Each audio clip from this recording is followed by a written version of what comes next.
देखिए आज की क्लास में आपको हम एक नया चीज बताने जा रहे हैं। संख्याओं को आप अंकों में तो लिखना जानते हैं। Yes sir. जैसे शब्दों में दिया हुआ है, आप इसको अंकों में लिखिए। लेकिन आज जो आपको लिखने को मैंने दिया है उसको जरा ध्यान से पहले पढ़ के आप लोग बताइए क्या लिखा है। 12,12,12,12,12,12। ठीक। अगर कोई आपको ये दे दे और कहे इसको अंकों में लिख के दिखाइए, तो जो अंकों में लिखने का मैंने आपको तरीका बताया, पहले हम लोग उसी से शुरुआत करेंगे। ठीक, ध्यान से देखिए। तो सबसे लास्ट में यहाँ पे क्या आया है? लाख आया है। 12 लाख आया है ना। यस तो सर। इसके लिए आपको ये पता होना चाहिए इकाई, दहाई, सैकड़ा, हजार, 10,000, लाख, 10 लाख। ठीक, तो पहले हम ऐसे लिखना शुरू करेंगे। इकाई, मेरे साथ बोलते जाइए, दहाई, सैकड़ा, हजार, 10,000, बातें नहीं बच्चों, लाख और 10 लाख। ऐसे मैंने शॉर्ट में लिख लिया, इसी तरह बताए थे ना।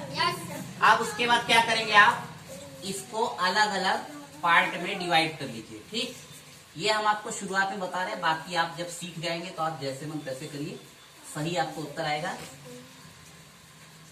तो ये मैंने इकाई, दहाई, सैकड़ा, हजार, 10,000, लाख, 10 लाख तक लिख दिया। ठीक, अब हमको क्या करना है, सारे बॉक्स में एक एक अंक लिखना है इसी को देखकर। ठीक, अब प्रश्न ये है, आपकी गलती कभी नहीं होगी। आपको ध्यान रखना है कि इस एक बॉक्स में खाली एक ही अंक लिखा जाएगा ना। एक से ज्यादा लिखेंगे तो गड़बड़ हो जाएगा। तो अब चलिए हम लोग शुरू करते हैं, एक एक अंक इसमें हम लोग भरना शुरू करते हैं। देखिएगा, तो सबसे पहले देखो बच्चों, यहाँ क्या लिखा है? 12 लाख लिखा है। तो 12 लाख लिखा है, तो देखो लाख यहाँ दो स्थान पे है, एक ये है एक ये है ना। तो 12 में आपने ये लिख दिया 1 और ये लिख दिया 2, हो गया 12 लाख। ठीक, उसके बाद क्या है बच्चों? 12,000। क्या लिखा है? 12,000। तो 1000 ये है, 10,000 ये है ना। 1000 ये है, 10,000 ये है। तो हमने 1 यहाँ लिख दिया और 2 यहाँ लिख दिया, तो 12 लाख हो गया, 12,000 हो गया। अब आते हैं इस पे, यहाँ क्या लिखा है? 1200। केवल इतना बताइए क्या लिखा है? 1200। ये बताओ, अगर यहाँ 1200 लिखा है, यानी सैकड़ा के स्थान पे क्या है? 12 है। तो 12 में कितने अंक हैं? 12 में कितने अंक हैं? 2 अंक हैं। लेकिन मैंने क्या बताया है कि आपको हर बॉक्स में एक ही अंक लिखना है। तो सैकड़ा पे के लिए तो खाली एक ही बॉक्स है ना। यानी सैकड़ा के स्थान पे केवल एक ही अंक लिखा जा सकता है। या तो 2 लिखें आप, या तो 1 लिखें। तो 2 लिखेंगे तब भी आपका काम नहीं होगा, 1 लिखेंगे तब भी काम नहीं होगा, क्योंकि यहाँ क्या लिखा है? 1200 लिखा है। इसका मतलब है कि ना सैकड़ा पे आप 1 लिख सकते हैं, ना 2 लिख सकते हैं।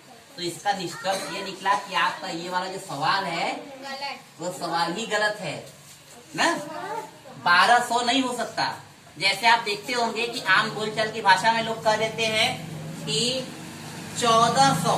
क्या कह देते हैं? 1400। ये जो मैं बता रहा हूँ इसको आप लोग ध्यान से सुनिएगा। ये कई लोग इसका अंतर नहीं समझ पाते हैं। क्या लिखा है? 1400। जैसे किसी से पूछिए, कोई कहता है कि ये हमारा जो मैंने जूता खरीदा है 1400 का है। तो अब आप लोग ये बताइए, 1400 को उनसे पूछेंगे तो वो कहेंगे 1400 ऐसे लिखा हुआ है। ठीक है, अब जरा आप इसको शब्दों में पढ़ के देखिए। इकाई, दहाई, सैकड़ा, हजार। तो ये बताओ, इसको जब आप शब्दों में लिखेंगे तब तो ये 1400 ना हुआ। तो इसको 1400 क्यों पढ़ रहे हैं? इसका मतलब गलत बता रहे हो। तो ये सवाल भी गलत है, और इस तरह से जो 1400, 1500 कहता है वह कहना भी गलत है। ठीक, 1400, 2400 कहिए वो सही है, क्योंकि सैकड़ा के लिए केवल एक ही स्थान है। अच्छा लगा ये नया ट्रिक आपको? भी करते हैं और वो आपको बता नहीं पाएगा कैसे। ठीक, आप लेकिन समझते रहिएगा बस।